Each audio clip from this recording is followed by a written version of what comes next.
মুসলিম এবং বিরোধীদের আপত্তির মুখেই বুধবার ভারতের পার্লামেন্টের নিম্নকক্ষে উত্থাপন করা হয় বিতর্কিত ওয়াকফ সংশোধনী বিল। 12 ঘণ্টারও বেশি সময় বিতর্কের পর অবশেষে 282 সদস্যের ভোটে লোকসভায় পাশ হয় বিলটি। বিরুদ্ধে ভোট পড়ে 232টি।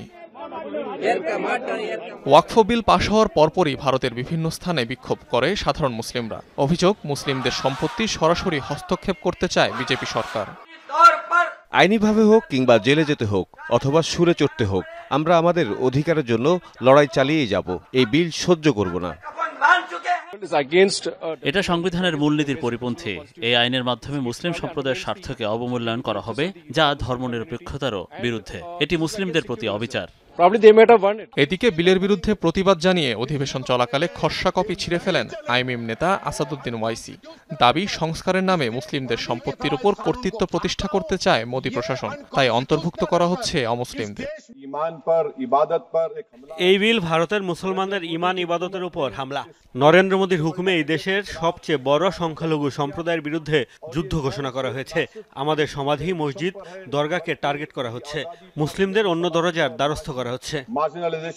তবে বিজেপি নেতৃবৃন্দের দাবি, সাধারণ মুসলিমদের বঞ্চিত করে ওয়াকফের বিপুল সম্পত্তি ভোগ করছে নির্দিষ্ট কিছু গোষ্ঠী। আপনারা দেশ ভাঙতে চাইছেন। ওয়াকফ বোর্ড আর ওয়াকফ কাউন্সিলের কাজটা কি? যারা এই সম্পত্তি বিক্রি করে তাদের ধরাই কি শুধু বোর্ডের কাজ? ওয়াকফ থেকে উপার্জিত আয় কমছে, যেটি আমরা সংখ্যালঘুদের উন্নয়নে ব্যয় করে থাকি। অনেকেই বলছেন এই বিল অসাংবিধানিক। তাদের কাছে প্রশ্ন রাখতে চাই, এটা কিভাবে হয়? যদি বিলটি সংবিধান পরিপন্থী হয়েই থাকে, তাহলে আদালত কেন এটিকে থামালো না?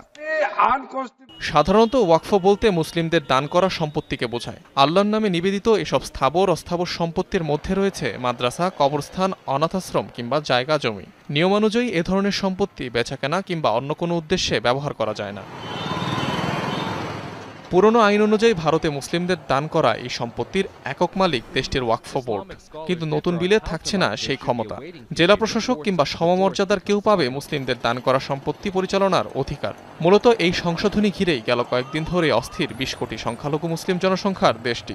ভারত জুড়ে ওয়াকফ বোর্ডের অধীনে রয়েছে 9 লাখ একরেরও বেশি জমি। অনিক রহমান, যমুনা নিউজ।